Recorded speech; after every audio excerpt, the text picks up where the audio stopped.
Barber pole, and we're going to put that right here, and it's going to have some fancy doohickey on there or whatever. So we just cut this leftover round pole that we had.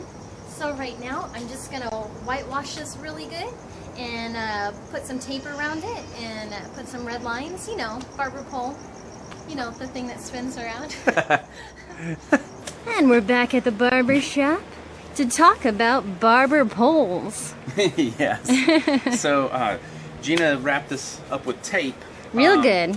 What we ended up having to do to figure out our placement is we measured the diameter of the pole, and one easy way is we just took a piece of tape, wrapped it around, and made a mark across both of them. Then took the tape back off and measured the length. Then we just measured it by 4 because we wanted to have 4 stripes, and then that told us the 2 lines or the 2 points to position the tape to where it went across it. And we played with it a little bit, and it was a little bit of trial and error. But now that we have the entire pole wrapped up with tape, we can now remove one of the tapes. Whoa. And that should give us our stripe. Yeah. So there would be one, and then you go on the other side. The second one.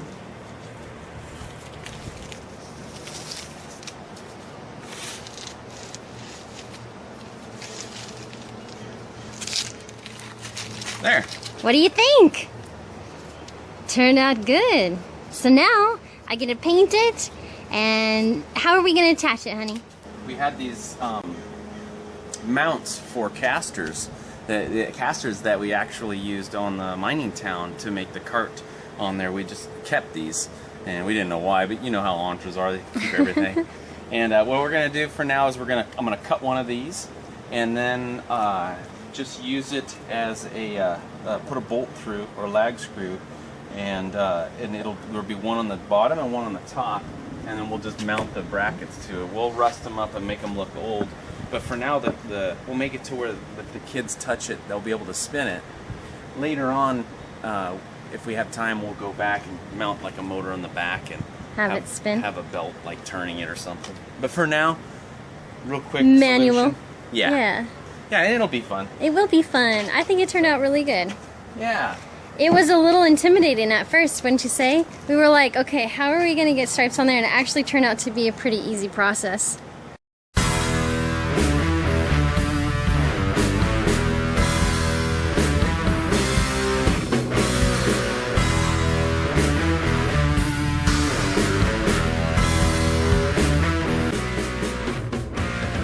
Alright, so you'll notice that I cut off these 2 tabs, and I used our grinder with just a metal cutting disc.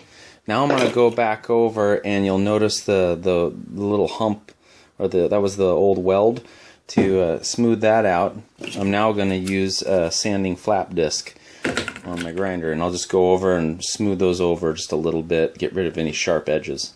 So I went ahead and I grinded this one, and you can see the difference. Got rid of that sharp weld there. So I'm going to do it to this one, and then they'll be ready for some spray paint. Alright, so now I'm moving on to the decorative pieces that are going to go on the top and bottom. And they are not going to be spinning. I'm actually going to attach them separately to each one of the mounts that I just cut.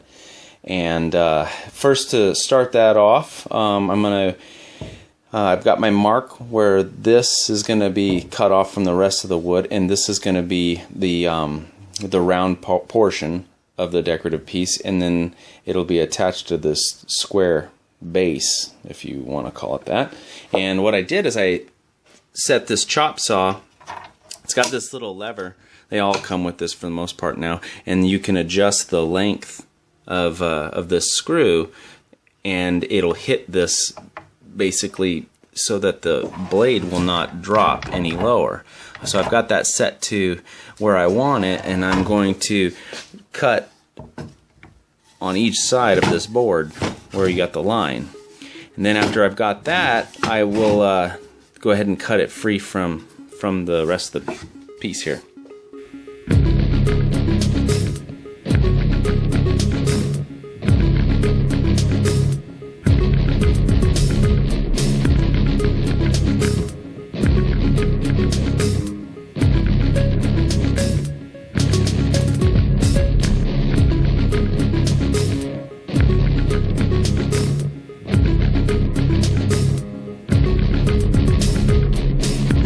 Alright, so now that I have these pieces cut with the grooves on all the sides, I'm now going to take a jigsaw and do my best to just kind of rough cut a shape. And once I do this side, I will then flip it over and draw kind of the same shape, so I'll have kind of like a square with rounded corners. Alright, so here I just wanted to show you real quick. For the top, I went ahead and threw it back in the chop saw, and I just cut miters on all the corners to do the top edge, just to kind of speed things up.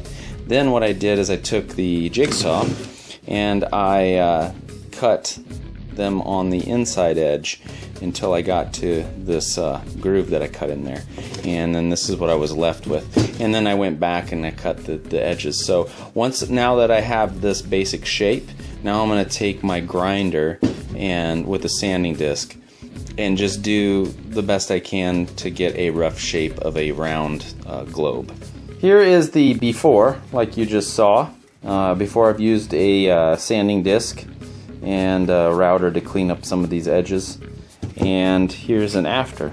And that's about as good as I'm looking to do, because I want that kind of rough, like chiseled look that, you know, may have been done back in the day before they had all these fancy power tools. So that's about it. So this is like pretty much ready for paint.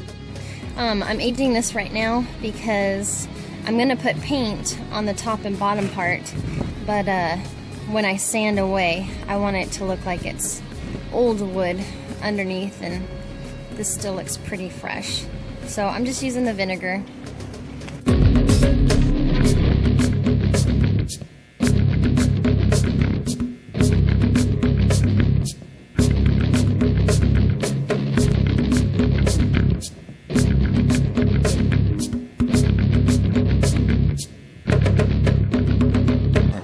Alright guys, so painted it red and white, and now I get to peel the tape off and see Yay! how it goes. And then we can sand it. Sand it down. Looks like a candy cane. Yeah. I'm Rusty Nail. Instead of candy striping, we're candy stripping. There ain't no candy canes in Halloween. They could have black and orange ones. Could have black licorice. That was a good idea. Orange flavored. Where was that idea before we painted?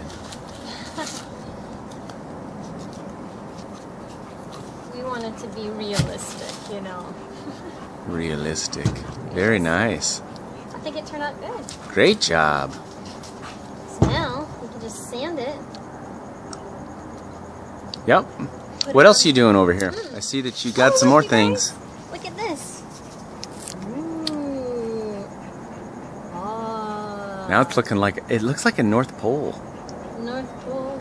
Like an elf land.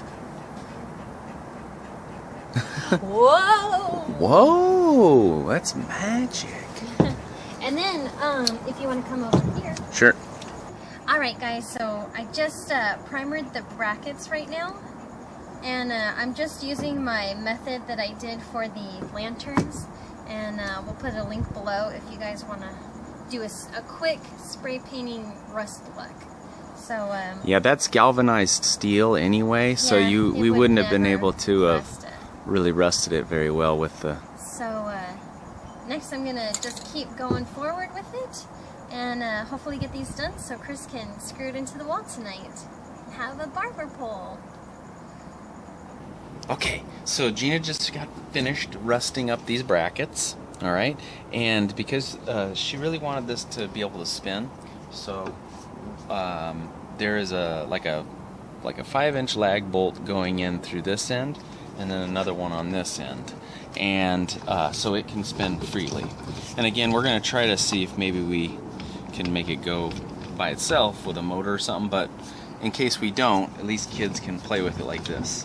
So then we have these, and what we did is we hollowed out this portion to where, and I added this bracket right here, and then you can just basically set these right over the tops of those bolts, and then put a screw in through this bottom right here going into the back of it. So I'm going to pre-drill for that right now, but one will go on the top and the bottom, and it'll hide that bolt, and then it'll still allow us to have the freedom to spin. So that was a lot of fun to make. Yeah. We sanded everything down, got the edges looking all worn, and the pole. And if you guys do make a barber pole or something similar to this, just make sure that when you sand the red part, don't go over the white part, or your white part will turn pink. So use either a different piece of sandpaper, or just flip it around or something when you go over, or do the white part first and then go over the red part. So the bloodletting.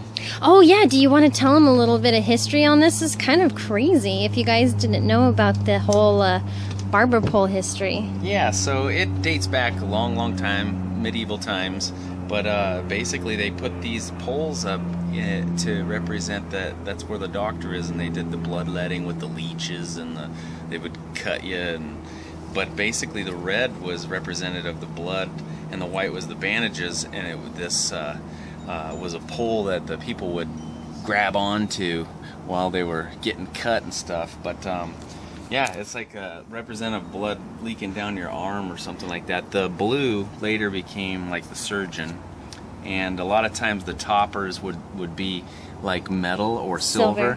To which represented later the can of leeches and stuff.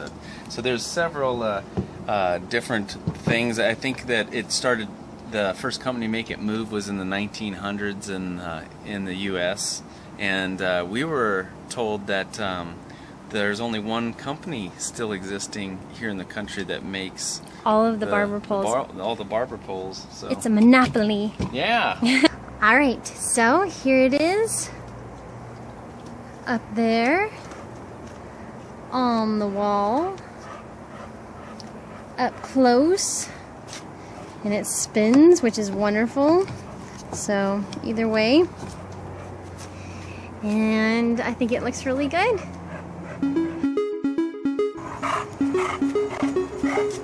Tonka, get away! You breathe it too hard.